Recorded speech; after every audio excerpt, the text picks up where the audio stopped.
Coucou à tous, aujourd'hui je vous retrouve pour une vidéo dans laquelle je vous parle de ma 38e semaine de grossesse, donc de la fin de ma grossesse et surtout de l'accouchement. J'ai décidé de vous partager 6 manières de vous préparer mentalement un accouchement naturel. Donc quand je dis naturel, c'est sans péridurale, car oui, on a hâte d'accoucher à la fin de grossesse, c'est évident. Ça a tout simplement l'air d'être une éternité. On a déjà tenu 9 mois et je vous assure que les derniers jours à tenir sont les plus longs, en tout cas pour moi. Donc j'ai voulu vous partager néanmoins 6 façons de se préparer à l'accouchement, car même si on a très hâte, c'est une épreuve à passer, c'est très douloureux et il faut être prête mentalement. Et il faut être prête le plus tôt possible. La première chose qui m'aide à garder le moral et le courage de faire un accouchement sans péridurale ou naturel, et bien sûr le fait de vouloir voir mon fils dans mes bras, m'encourage énormément. Je me souviens que lors de mes premiers cours de préparation à l'accouchement que j'ai eu lors de ma première grossesse, ma sage-femme m'expliquait donc que lors de l'accouchement, ce n'est pas seulement maman qui souffre, mais aussi bébé, puisque lui aussi, son petit corps, son petit cœur se fatigue.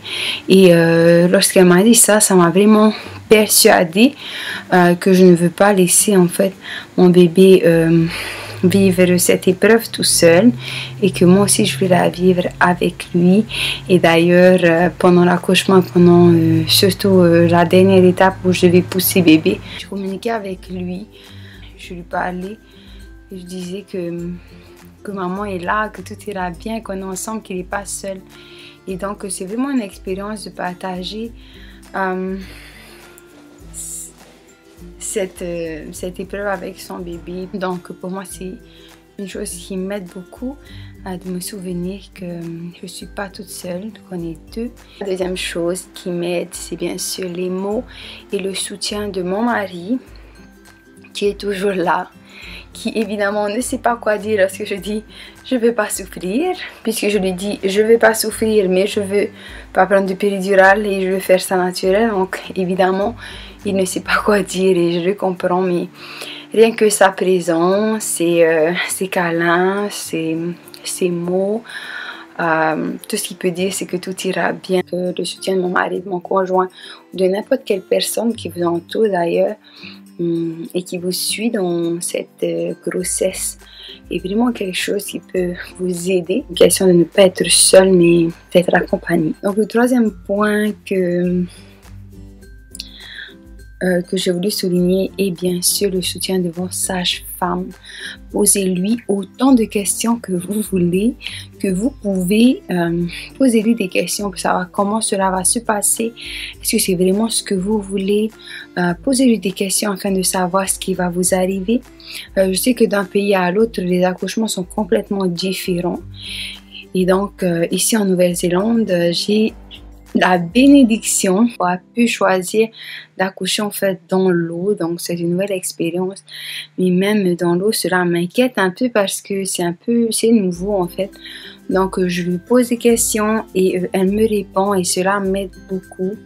Elle sera là, donc elle connaît votre état de santé. On chercher de l'assurance auprès d'elle, surtout qu'elle peut répondre à toutes vos questions et qu'elle a de l'expérience. Un point que je peux vous conseiller est de chercher le soutien de vos enfants si vous en avez déjà, simplement parce que les enfants sont très positifs. Et pour ma part, donc j'ai mes deux grands, mon fils de 5 ans et ma fille de 3 ans, je leur explique en fait comment va se passer l'accouchement.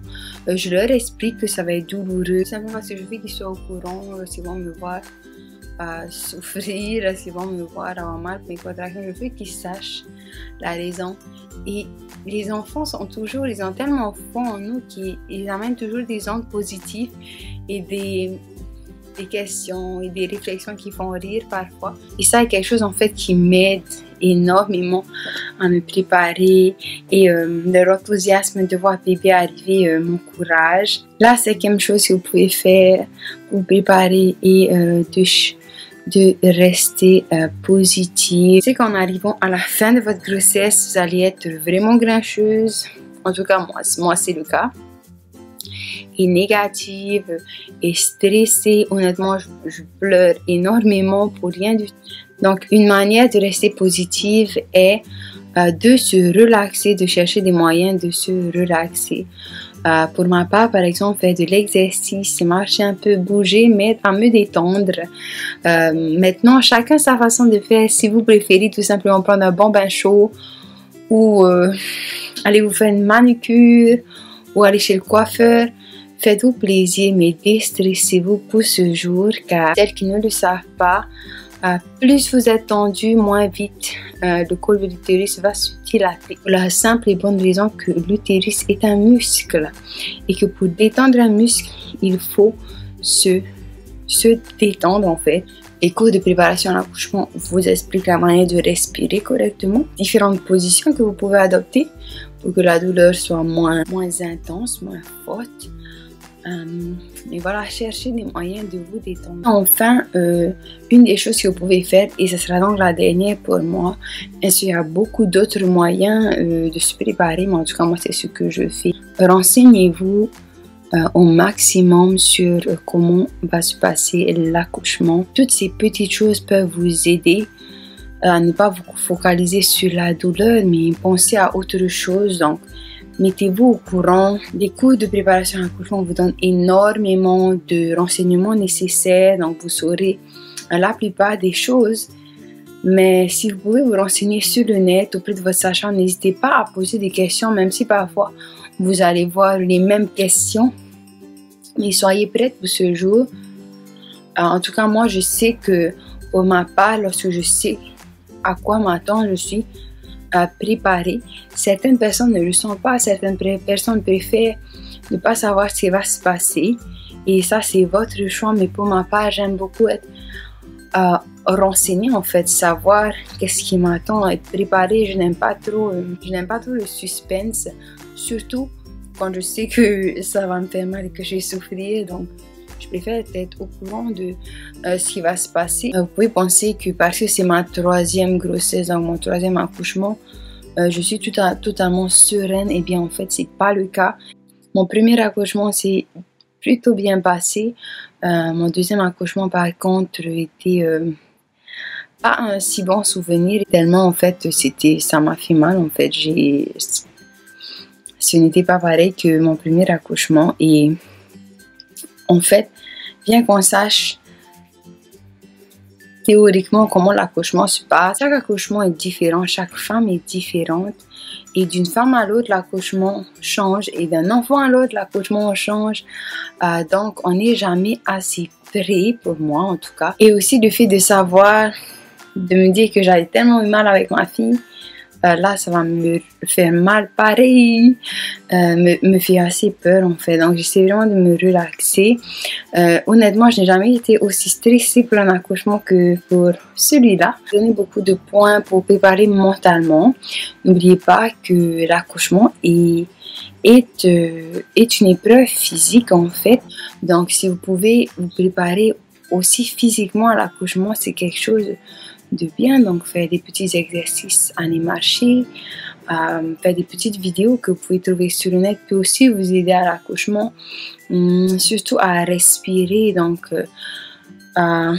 vous aider en fait à l'endurance, car certaines femmes tiennent des heures et des heures et des heures. Donc, honnêtement, j'ai été bénie parce que mon premier accouchement s'est passé en 4 heures. Et mon deuxième en 1 heure, 1 heure et demie, grand maximum.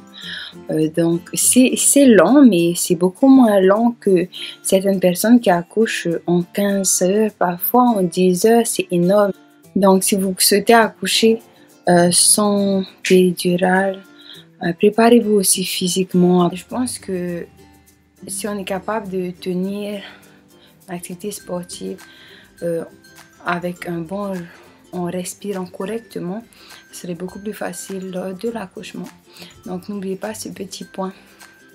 Sur ce, j'espère que cette vidéo vous aura servi surtout.